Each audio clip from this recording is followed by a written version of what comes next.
Pleasant morning, my dear students. Welcome to the online class 7th standard, uh, chapter 11 from civics, page number 108, directive principles of state policy. So today we are going to discuss about directive principles of a state policy. Competencies we will understand about the meaning and importance of directive principles of state policy, and also understand the advantages of a directive principles of state policy. In the previous class we had discussed about the fundamental rights and duties, so that fundamental rights are guaranteed to the citizens of the country. So that was implemented by that was implemented by the constitution. At the same time, directive principles of state policies are they are also very important for the holistic development of the country. Now let us understand the meaning of the directive principles of state policy. Total 11 principles of a state policy we have, that was implemented by the constitution.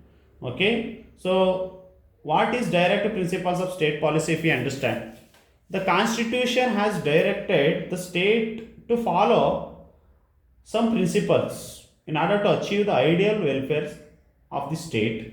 These directive principles are called as the directive principles of state.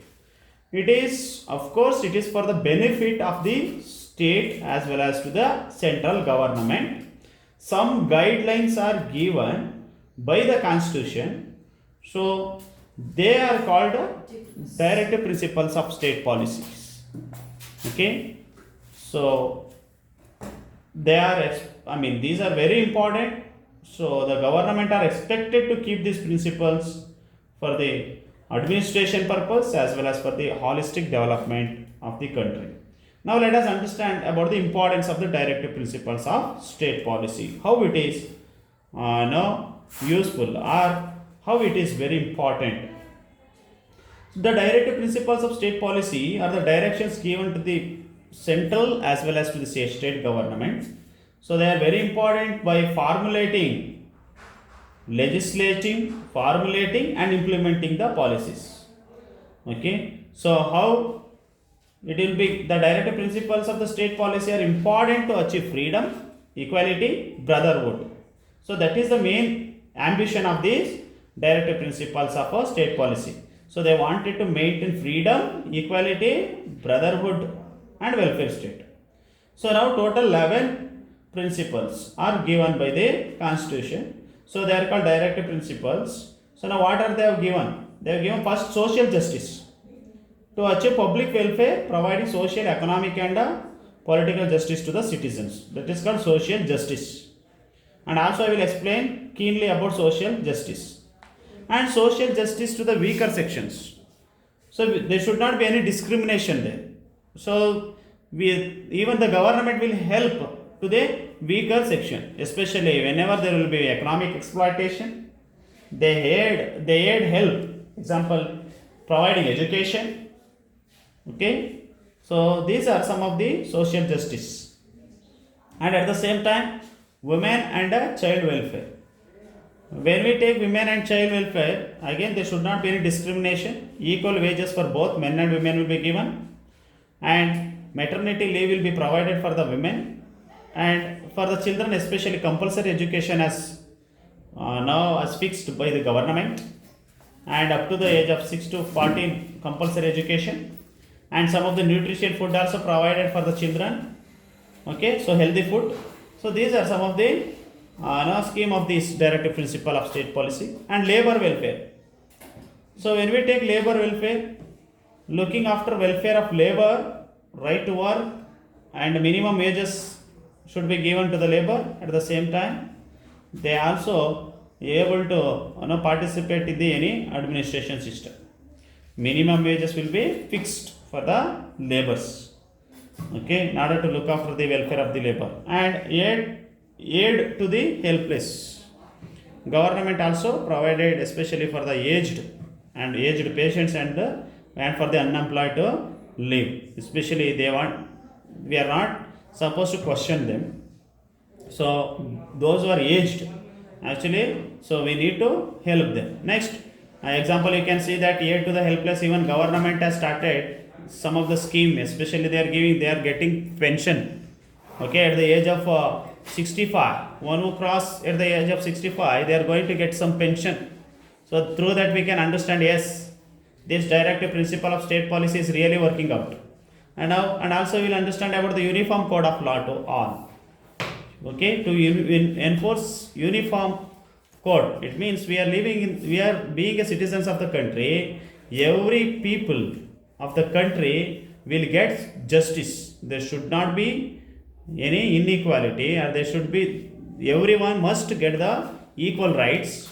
Okay, being a citizens, they all are equal in front of the law. That is uniform code of law. And next, prohibition of liquor. Drinking, of course, spoils the health and it leads to financial problems. So there will be due to this, what happened, there will be harassment or exploitation of women takes place.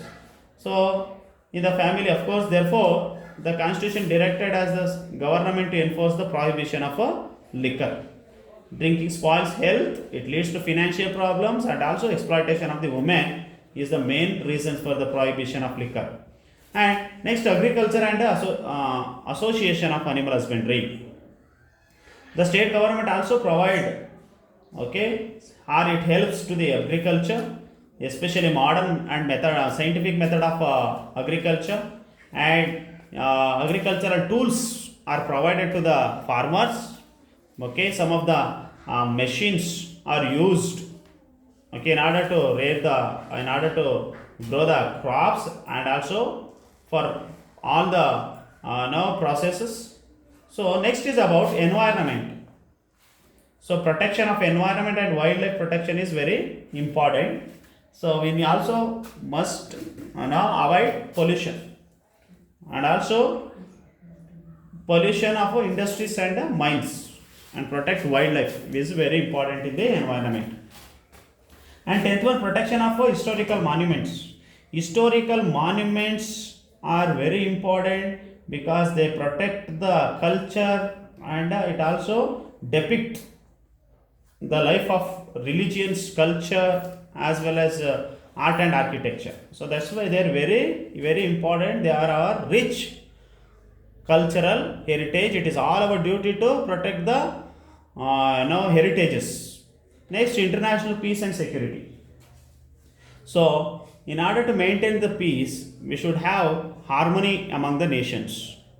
Okay, in order to safeguard the peace in the country, we need to really take the support of other countries, and we have to cooperate with other countries in order to maintain peace. So they have given what is social justice, very important question.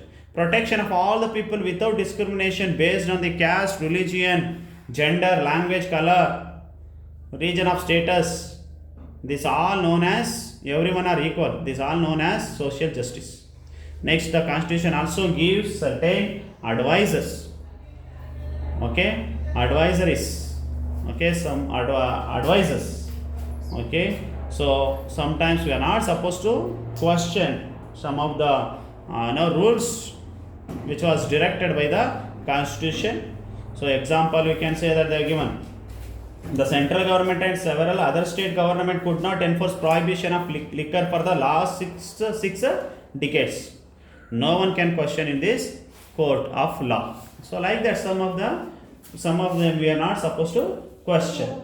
Okay, so but whatever it may be, these directive principles of state policy, they are very, very important for all the states as well as to the central government, so that all the rules and regulations will be guided by the constitution. It is there for the welfare state. Thank you.